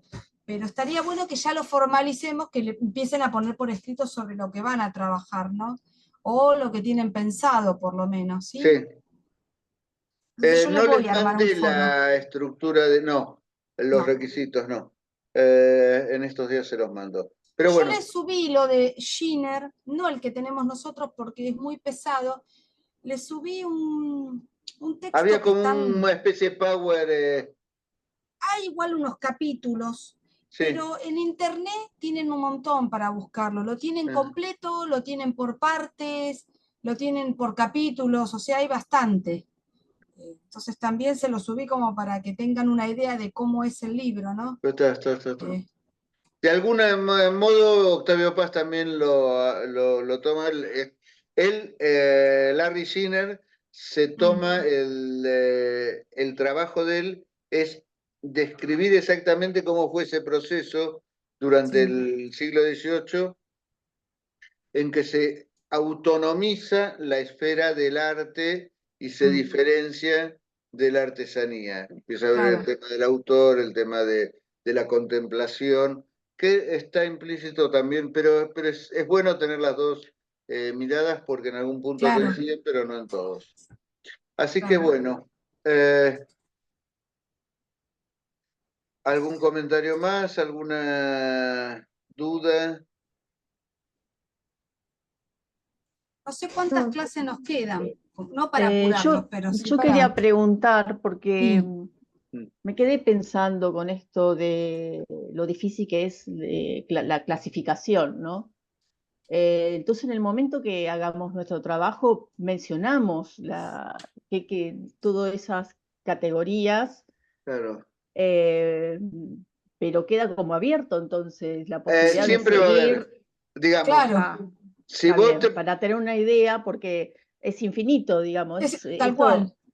Aparte va y viene. Va a ser, como es tan subjetivo, justamente, o sea, siempre va a ser de esa manera. Entonces se me ocurre a mí A que... ver, la cuestión estética siempre tiene un grado importante de subjetividad y que depende de estas cuestiones que decíamos, la época, el lugar, el grupo social. Bueno, pero por lo menos nuestro trabajo, de alguna manera vamos a ir poniendo algunas categorías Sí, sí.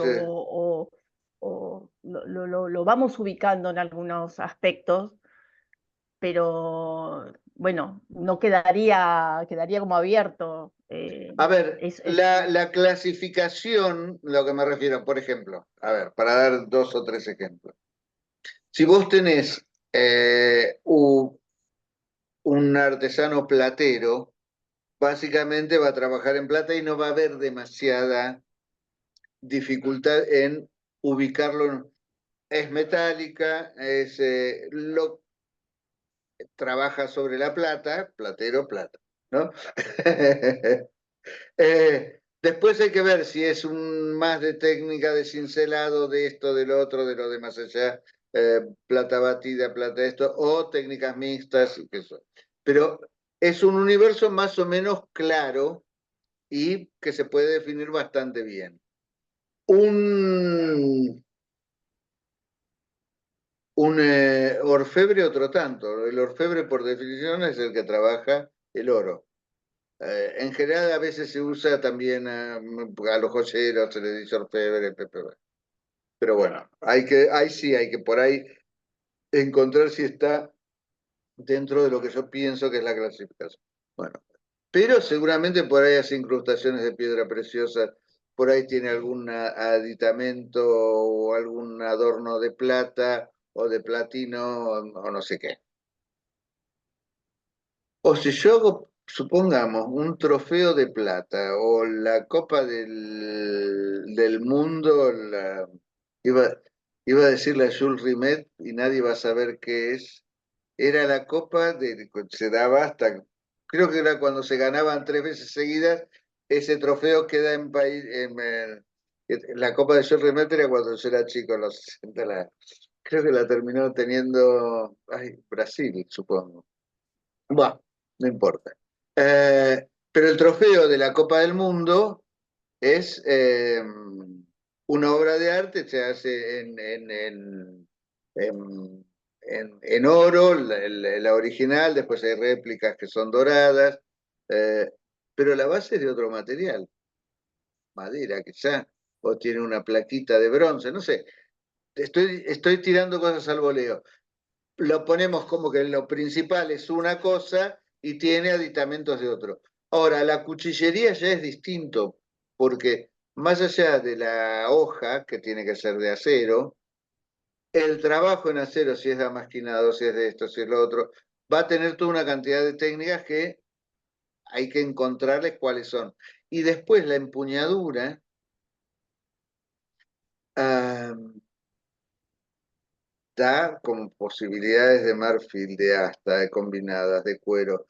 Contaba uno de los estudiantes que los precedió, que era muy fanático de las artesanías, sobre todo de las pampeanas, de la región pampeana, que había encontrado una técnica que se usó mucho en el siglo XIX, que por ejemplo para la gente que no tenía muchos recursos, por ahí podía conseguir una hoja, pero hacerle la empuñadura nueva, pagarla, le resultaba dificilísimo.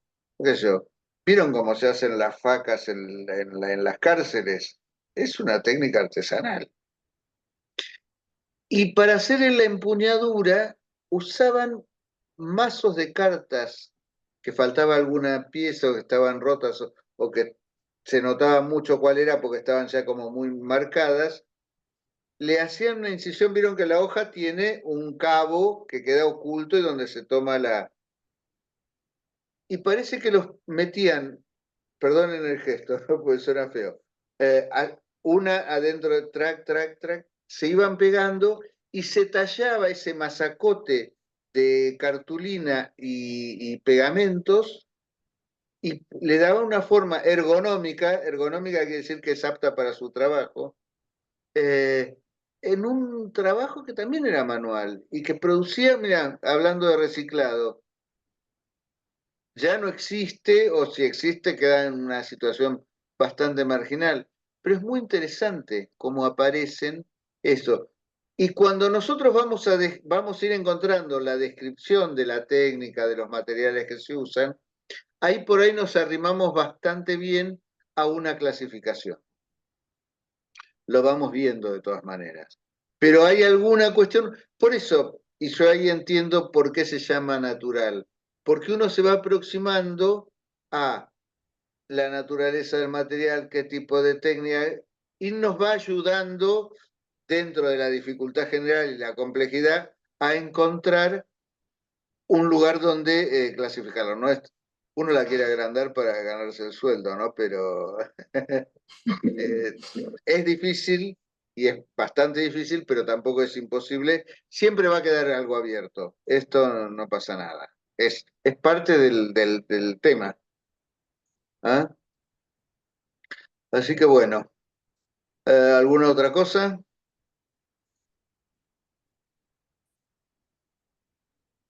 Bueno, ¿Cómo, tienen cómo ganas de se irse a llama comer, ¿eh? ¿Eh? sí, cómo se llama el libro? ¿Cómo era el capitalismo feudal? Algo no me quedó No, claro el ni el autor tampoco. tecnofeudalismo, ¿Cómo? de tecnofeudalismo, Varoufakis, con B corta, Varoufakis, K, es con K. No me acuerdo el nombre, ese es el apellido. Eh, Ale, Ale Berkovich hizo algún comentario del libro en los últimos días. No sé si en el programa de televisión o en el de radio. Es muy interesante, digo, no tanto para la especificidad de la materia, pero evidentemente en algún punto nos va a afectar a todos, así que bueno, también está bien engancharse. Bueno, lo Yo dejamos quería acá, preguntar. ¿eh? No sé si quería decir algo, Mariana. No, quería, porque como siempre, me cuesta definir el trabajo, pero estaba pensando a ver qué posibilidades hay de trabajar fileteado porteño. Estamos en un tema, sí, yo en que después si quieren también se lo subo, en la materia en patrimonio artesanal del siglo XVIII y XIX, lo había puesto como final. Era más que nada una posibilidad, porque es una técnica de pintura, básicamente. Eh, Está considerada patrimonio de la humanidad ahora. Controversialmente, porque hay muchas disputas sobre el tema. Sí. Tiene una larga tradición, viene de la época de los romanos, del grotesco, se llamaba el estilo, el lenguaje, que en realidad surge de una confusión. Mucha parte de la Roma antigua, de la Roma imperial, quedó sumergida por inundaciones del Tíber, terremotos, ah, toneladas de basura que se iban tirando en algunos lugares. Y en el 1500 más o menos, fines del Renacimiento, principios de la época manierista, se empezaron a descubrir en un par de casos casas enterradas. Entonces se accedía como a una gruta y y no sabían si era una construcción o si se había como esculpido una caverna. Y tenían encontrado muchos dibujitos así como filigranas y con motivos em, algunos mitológicos y vegetales, y se le llamó el estilo grotesco en el manierismo, que es la etapa posterior al Renacimiento, se empezó a usar mucho en palacios romanos, sobre todo, y después se extendió en otras partes de Europa. Quedó como una forma de decorar interiores y después pasa al sur de Italia. En el sur de Italia también se empiezan a decorar algunos carros y cosas exteriores con esto. Con la inmigración llegan a Buenos Aires y evoluciona de una manera muy distinta. Se nota el origen, se nota el linaje, la tradición del diseño, pero se hace con pinceles modernos. O sea, es toda una discusión si eso no es artesanía. Pero es muy interesante, vale la pena. Yo lo consideré porque hay una factura hay un trabajo manual exquisito. Pero en general, los artesanos estos, los pintores, no trabajan trabajan con productos industriales, pinturas, Sí. se usaban para los carros, después para los colectivos, lamentablemente por una decisión burocrática que decía que se confundían las líneas, a partir Se del año dejó. 75 Sí, sí. la Autoridad de Transporte del Área Metropolitana las fue prohibiendo, y quedaron como detalles, sobre todo en los camiones, y ahora poco se está perdiendo. Se empieza a usar en cartelería, que antes no se usaba, desde los años 80, más o menos empezó a usarse mucho en cartelería, desnaturaliza algunas arquitecturas porque no estaban, en algunos casos pintan paredes con... Sí, Es sí. todo un tema que es bien interesante, porque es un fenómeno cultural muy local, que tiene que ver con esa tradición europea más reciente, que es popular, que después por ahí escala un poco en la consideración social. Así que bueno, podría llegar a ser uno de los temas. Con toda la controversia que señalaba Paula, ¿no? Sí. Sí, cuando se hizo la declaratoria, ¿no? Después, Sí, sí, sí, sí, sí, sí. porque no es porteño el fileteado, precisamente. No, Había se una ve el cuestión brillo de de... la pantalla. Ah, Yanis Varoufakis, ahí está. Ahí lo alcancé a leer. En algún... Yanis Varoufakis, ahí está. No me acordaba. Es muy interesante. Así que bueno. Bueno, gente, Pero les vayámonos vamos a a... abrir un foro para que empiecen a escribir un Dale. poquitito y les vamos a subir las consignas como para que empiecen por ahí a situarse ya más en tema con los trabajos, ¿no? Que empiece a haber alguna producción escrita, ya hay bastante material subido como para empezar a cruzar con autores y empezar a ver. Así que bueno, Bien. nos vamos a poner a trabajar un poco. Así me gusta que los tengas cortitos, Paula. Viste, yo soy la mala. No, pero en serio, pónganse las pilas porque es interesante y Sí. seguramente van No, a aparte surgir cuando cosas se buenas. empiecen a meter en tema está bueno, porque ahí cuando empezás a escribir ahí te empezás a dar cuenta realmente de todas estas vetas que hay y por ahí por dónde vos querés enfocar tu trabajo. Claro. No se Quedan, llenen de cuestiones, sí, sino por ahí ser claro en lo que quieren perdón, trabajar y después sí, ¿no? claro. Quedan como 8 Arrancar. clases, 8 clases nada más. más o Ah, son muy menos, por ahí, pocas. por ahí. Sí, Bueno, Bueno, si necesitan alguna adicional, claro, acuérdense que tenemos pendiente la de los los miércoles miércoles, claro. y por Después ahí en el podemos hacer último, algún encuentro intercalado. ¿Eh? sí. Pero pues nos Bueno, ponemos de acuerdo de un lunes al miércoles siguiente o de una semana a la otra, mm, que tengamos las dos. ¿Mm? Sobre todo por el seguimiento de los trabajos. mm, ¿Quedamos así? sí. Bueno, y yo voy a ver si le subo un par de cositas, además de las que está subiendo Paula, que me encontré, y todavía no lo comenté con ella tampoco. Raymond, que es un tipo bien interesante también. Bueno, Habla sobre la tradición, que es uno de los dos ejes que nos tenemos que guiar en la materia. claro. ¿Qué le pasó a su planta? La cambié de maceta y empezó a morir. Se Y entonces murió. la corté a ver si la revivo. Tiene más de 30 años el palito de agua. Pues tendría que estar a hablar. ponete así, así no se ve, Así claro. no se ve. No, Ay, pero vos sí. es que estoy sacando todas las macetas de plástico y comprando de barro. Y acá conseguí de cemento, Ah, porque necesitaba que fueran de un color más claro. Eh, y los cambié con tierra nueva, todo. En cambio, otra palmerita que está creciendo lo más bien. Así que veremos. Con una maceta casi igual. Así que bueno, gente, yo estoy armando una pestaña para que, le voy a poner entrega a la pestaña, no es para que se asusten. dentro de la pestaña dejo abierto un foro y pueden ir subiendo lo que quieran, propuestas, traten de hacerlo. Por ahí está mejor, más que escribir sobre el foro, armarlo en un Word y pegarlo, entonces nosotros lo vamos trasladando, lo vamos siguiendo, y pónganle fecha, Sí, pónganle fecha al eso es archivo. fundamental. Sí, La fecha, después les voy a dar bien. Los que estuvieron conmigo el cuatrimestre pasado ya lo saben. 2024. El mes 09, por ejemplo, si suben algo ahora. Y la fecha 12, si la suben de acá el jueves, por ejemplo. claro.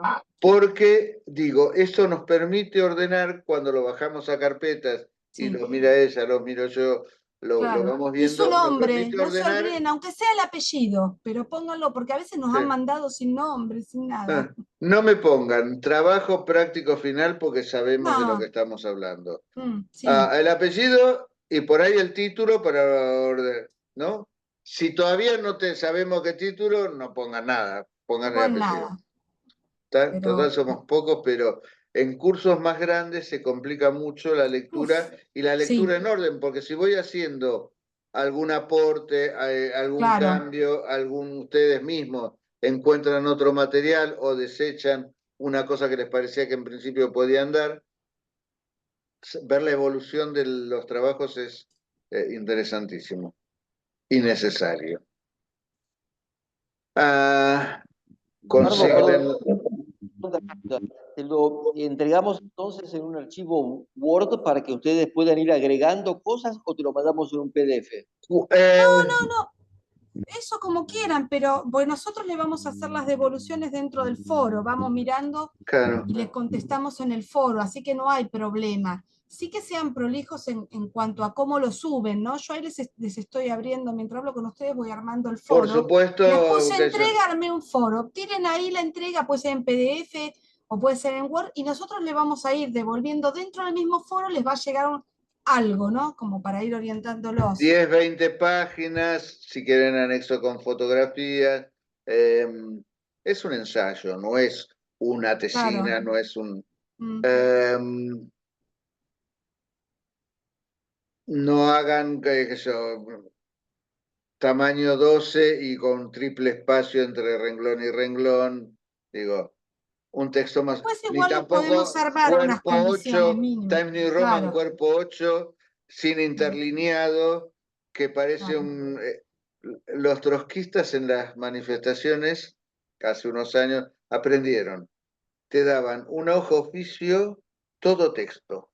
Cuerpo 8, nunca terminabas de leer ni el título, porque era imposible. Era una tesis de doctorado en materia política. Que sea fácil de leer, yo recomiendo el Times New Roman Cuerpo 12, un interlineado sencillo, separar los párrafos con un espacio, no mucho más. Pero es mi forma. Si ustedes tienen otra, usan Arial porque les parece mejor, que qué sé yo. Si es Arial, que sea 10, que es más grande la letra.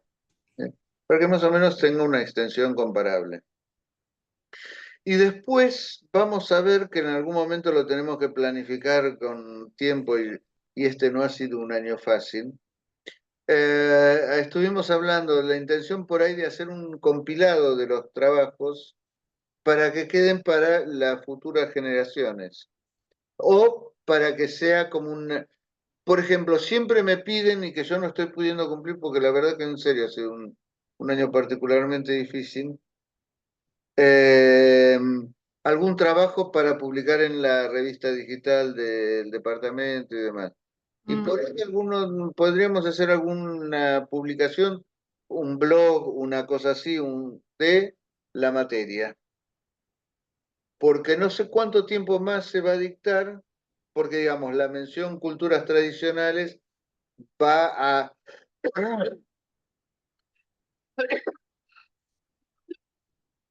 a ir a parar a arte y pensamiento latinoamericano. Es una especie de una licenciatura mucho más teórica que la licenciatura en folclore pura, que era performática. Así que bueno, y la mención culturas tradicionales, o quizá alguna otra mención, era en general de grupos pequeños, porque era al final y eran gente que elegía eso pues, como podría haber elegido otra. Entonces no quedaban tantos. En cambio, es muy interesante lo que está pasando con arte y pensamiento latinoamericano, que hay mm, mucho, y es muchos estudiantes y permite más intercambios. Así que bueno, Bueno, ahí se lo subí, gente, así que nos estamos viendo. dale, ¿eh? Ya se lo subí, ya les abrí el foro, todo, así tienen tiempo para ir Me subiendo salgo. cosas y vamos viendo a ver cómo podemos arrancar. Ya traten de definir los temas, así después no se le vienen las fechas encima con las otras materias, Claro, ¿no? tal Así que cual. bueno. Fantástico. Paula, la verdad que es un hallazgo en cuanto al uso de la tecnología. Yo el foro prácticamente subí algunas cosas al foro, Porque, al Ever. eso es a fuerza de, Sí, pero bueno. porque en estas instancias no te queda otra también, porque si no es como que bueno. Buenísimo. Bueno, gente, cualquier cosa Bueno, lo están estamos en subiendo. contacto. Cualquier cosita, no duden Mm, en mandar un WhatsApp, un mensaje al Sí, foro, lo que sea. sí. ¿Está? Muchas Muchas gracias. gracias. Listo. Fin de. Buenas. Cierre la Hasta. grabación. Ah, Sí, tenés que cortar la grabación.